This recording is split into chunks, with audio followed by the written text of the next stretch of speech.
Did you know that this physical world we live in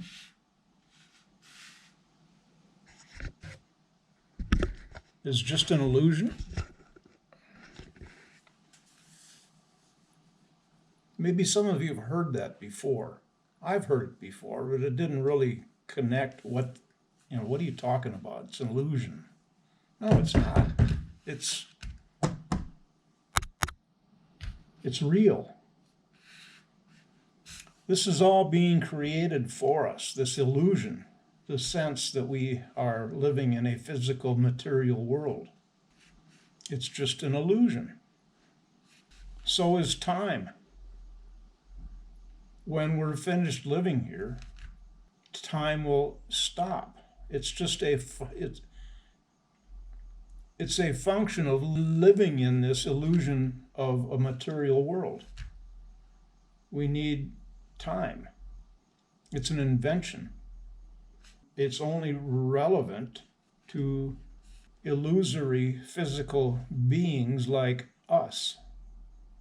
It's necessary for us to be able to have a regulation of our physical lives.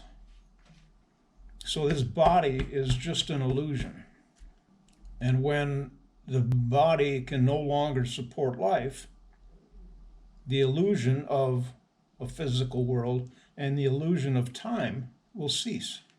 We won't need these things anymore.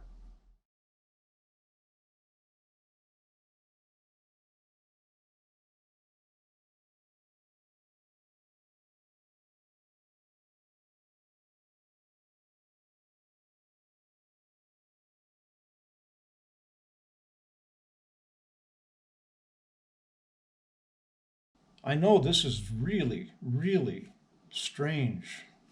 This is what crazy people say, or the sort of thing that mentally ill people say. But how many mentally ill people are seeing the reality of life? How many mentally ill people have been misdiagnosed by either their psychiatrist or therapist, by the politicians who don't want these mentally ill people to be revealing the truth? Where did these mentally ill people get a hold of the truth? Am I mentally ill? I'll say what most mentally ill people would say. I don't think I am mentally ill. There are some who would say that, who are mentally ill. But how do you decide? Who decides? On what chart is mental illness determined? I'm fairly certain that once we're finished living in this illusory physical existence and we move beyond it into whatever it is that's next, the real life, we'll be free to move along this timeline of ours and explore and get answers to things. I've been thinking this for years. Get answers to these mysteries that we'll just never know. Well, I think we will. We'll be able to move along the timeline to that point where we had a coincidence or a bizarre event happen, and we'll be able to find out what was really going on that we could never know back then. That is quite exciting for me, to get answers to mysteries that in this world it's impossible for us to find out, to discover, to uncover, to reveal, to lay bare. I've had a theory, nonsensical theory, the last couple months about ticks. And that theory is that ticks are falling off trees onto me. And when I first began to think that, I've thought that for years. I've poo-pooed it. It's ridiculous. They wait on grasses and branches and underbrush for you to walk by. They're questing, that's what the experts call it. They're waiting for a victim like me to walk by, and then they climb aboard when I brush against their weed or their grass. But there have been at least a half a dozen times this year that I've been very careful to go out in the driveway, maybe walk down the driveway a little way, but sticking to the bare earth, coming nowhere near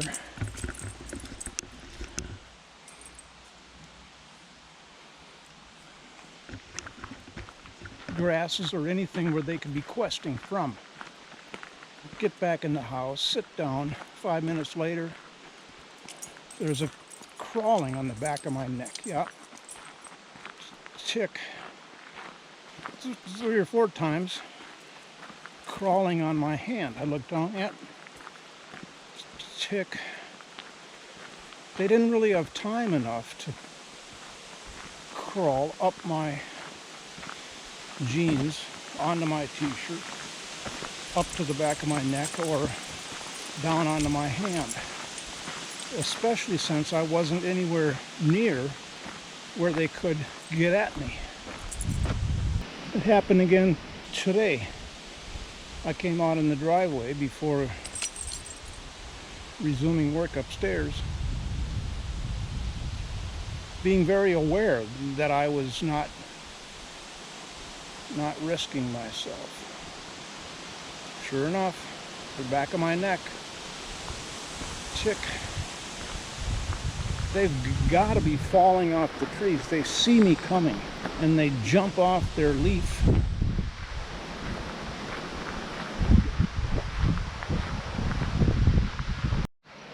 Bit of good news.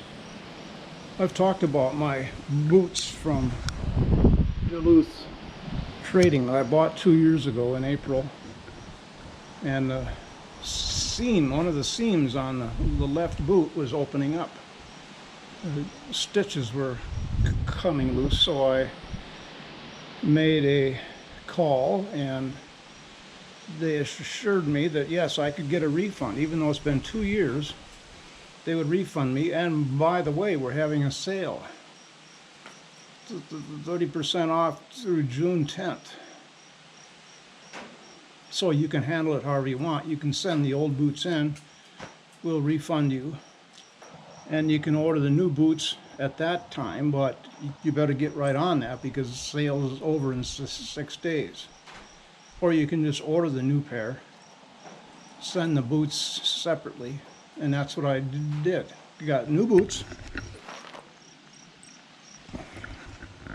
They're very well made, very comfortable. I don't know how I could live without them anymore. Anyway, and then I sent the old boots in with their pre-printed return label that came with the boots 2 years ago, and everything was just fine. Dropped them off at the mailbox, the post office. It was free, and then I sat back and waited, being suspicious of today's way of doing business and how many schemes are out there to cheat us. After 10 days of not seeing a refund in my bank account, I called them up, and they're always very helpful on the phone. And you get a real person speaking English as a first language. Wow. And the first thing she asked me was, well, how did you return the boots? And I said, well, to the post office. Yeah, but what address did you use? And I said, well, I used your prepaid return self-adhesive label on the outside of the box. Oh, I could hear her. And I said, I don't want to hear bad news here. And she said, well, that was no good after about 6 months. Things have changed. But, well, let me go look. Okay. She's gone 5 minutes. Meanwhile, I looked up my receipt from the post office, which I had them email it to me. Good thing I did. That's a beautiful way to make sure you're going to get it, not a piece of paper and then you lose it on the floor of the car under 6 inches of other debris. She came back after 5 minutes. Yeah, okay, I found it. Oh, good, okay. She said, yeah, you're in your system. You're in our system. And it usually takes about 2 weeks from the time that we get the return and we issue the refund. All right. But then 2 days later, I got confirmation email about the old boots that were returned and that everything was known. Okay. So I've been watching my account. Nothing. Now today I got in the mail a check. Well, I haven't opened it, but through the window, paid to the order of, I don't know how much it is exactly. It should be about $109. That was the original price I paid. I think they subtract the return postage. At any rate, they're good for it. And they're not giving me a line of cock and bull on the phone, which there are some companies, a lot of companies, that would and are looking for ways to reassure you of their cheating you. So, a little bit of good news. Hello. Are you happy to be alive? I'm really happy to have you alive. But it's a sad thing because there's no way to avoid the imminent day that I have to put her down, and then it's permanent, and she's gone forever. Oh, Christ. And I'm trapped. There's no way to escape that. No way to escape it. Yesterday, or the day before, why does it matter? Why do I have to be so precise about it? The other day, I approached her from whatever I was doing. She was laying out by the woodshed, and there's a big deer fly on her tip of her nose. Had been there 5 minutes and was sucking up all her blood. She looked about 5 pounds thinner. And I told her, hold still. Got down there and crushed it in the palm of my hand and opened it. Oh, geez. Blood everywhere, carcass. And I showed it to her, and she began to reach out. And I thought, no, I'm not. I can't do that to her. I got rid of the carcass, wiped my hand in the grass to get the blood off. A few minutes later, I went to give her some loving, and she sniffed around my hand, and I opened it up. There was a little residual blood there, so okay. She cleaned me up totally. I'm not going to push the sentimentality about that, but it certainly tugs at my heart that she does that willingly for me. And I know that she's conscious of what she's doing. It's an act of kindness with love. Oop, mosquito. Got it. Oop, there it is. Sweetie. I'm going to miss that. All the memories I have of us and her and what we've been through for the last 13 years. Where we were 13 years ago, oh my God, a lifetime away. And the day, late afternoon, we were driving home from being out for a walk. Used to take her out in the grip of hard, cold, frigid winter. I wanted to get her out every day, and I didn't have any place where I lived to take her out and walk her. or, run her. So we'd go out to side roads out somewhere as close to town as we could get. That's back in the days before we discovered the ball, and I was doing frisbee with her. There again, beautiful sunny day, which in the middle of winter, sunny days are the most brutally cold. We were out 15 minutes, probably. Got back in the car, turned on the heater and got warm and back to town. She never did like frisbee much. I mean, she was willing to run after it and try and catch it once in a while, and she did okay, but when the ball came along, oh, that's it. No more frisbee for us.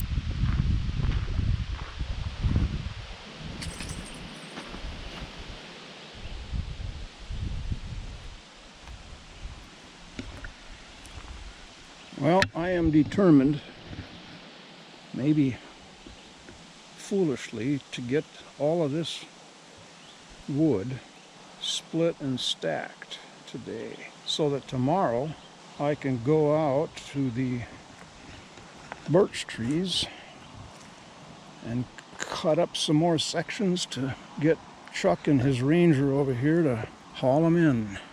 If I have to, if he's not going to be able to do that for me, I'm going to cut them into sections like that, 10 inches long, and use a wheelbarrow to bring in what I can. So I'll let you know.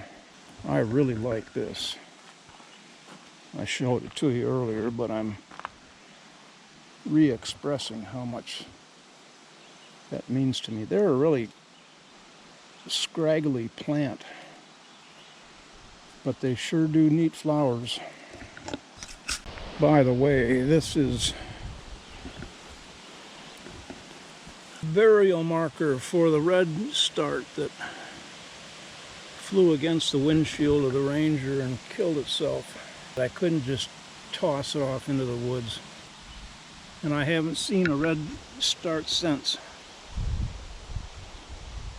It breaks my heart how vulnerable animals like that are, and how carelessly, that's not the word, how innocently we can have impact on animals like that, such as the Ranger and parking it.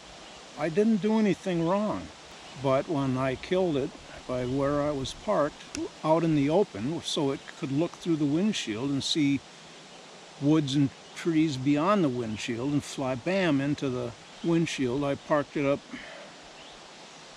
right next to the garage outside wall. That would have prevented that red start from flying through and into the windshield, because it would have said, oh no, I can't go through there. How many ways we are so unaware of our impact on wildlife. Well, I made good headway.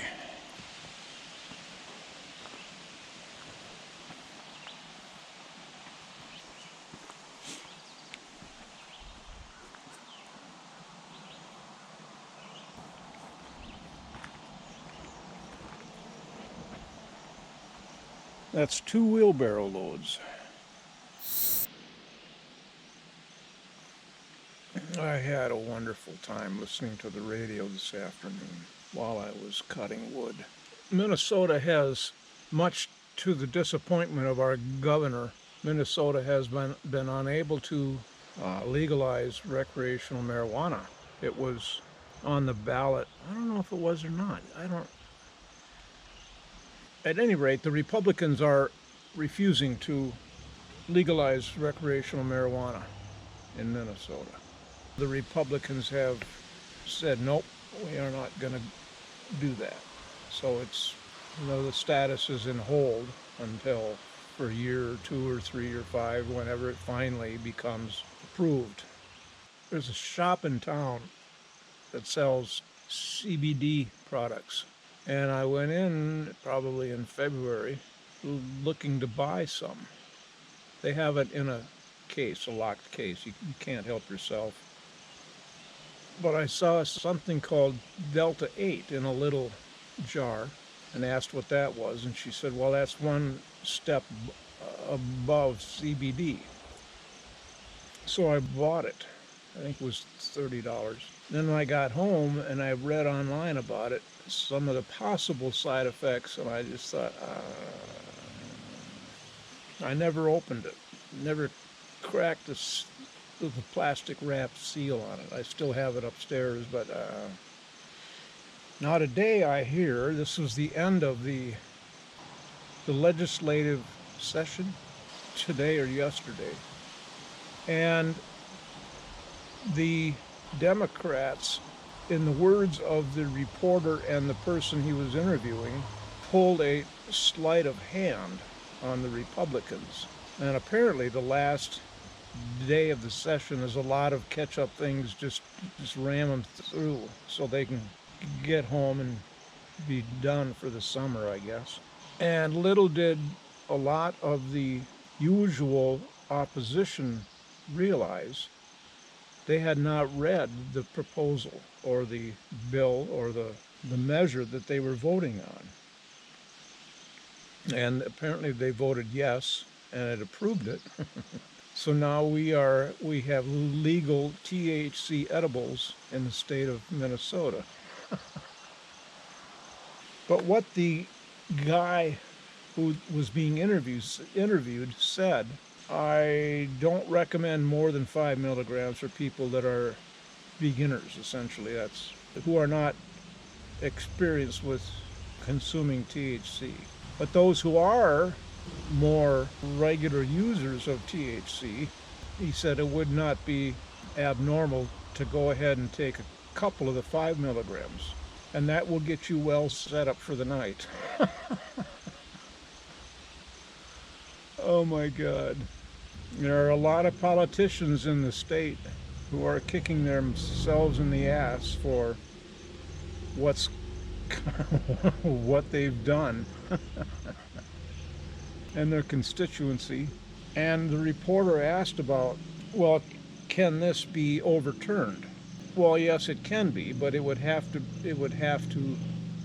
go through a lengthy process of getting it approved for reconsideration and overturning. But he said it's very doubtful that would be approved in Minnesota because a wide amount of the population of Minnesota would not be in favor of overturning it. In other words, these are the people that have been pushing for legalizing recreational marijuana. So essentially, they've gotten the recreational THC foot in the door in Minnesota. And I'll go ahead and read. It was passed at the end of the 2022 session as part of a larger health policy measure. And this politician said the new law addresses a public health concern. There were these products that essentially didn't really have regulations on them, but people were consuming them. They were being sold all over the state of Minnesota, and a lot of them in gas stations.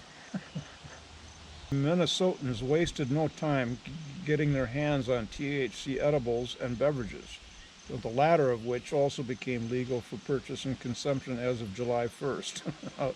A line a quarter of a block long formed outside the store on Friday afternoon.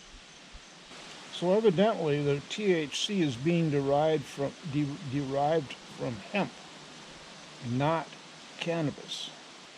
I'm so pleased that creative loopholes can be found for getting around people that are ignorant of what pot really is, for heaven's sakes, and the vast benefits of pot. And there are no downsides to the use of pot, unlike alcohol, for Christ's sake. I've seen no sign of raspberries yet. Well, there they are. And they're very early stages. I am so charmed by these. They're very tiny, delicate. I looked them up last year. I don't remember what they are. I'll find out.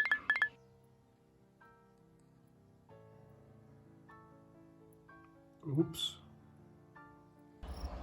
Look at all the flower buds on this chicory. Wow.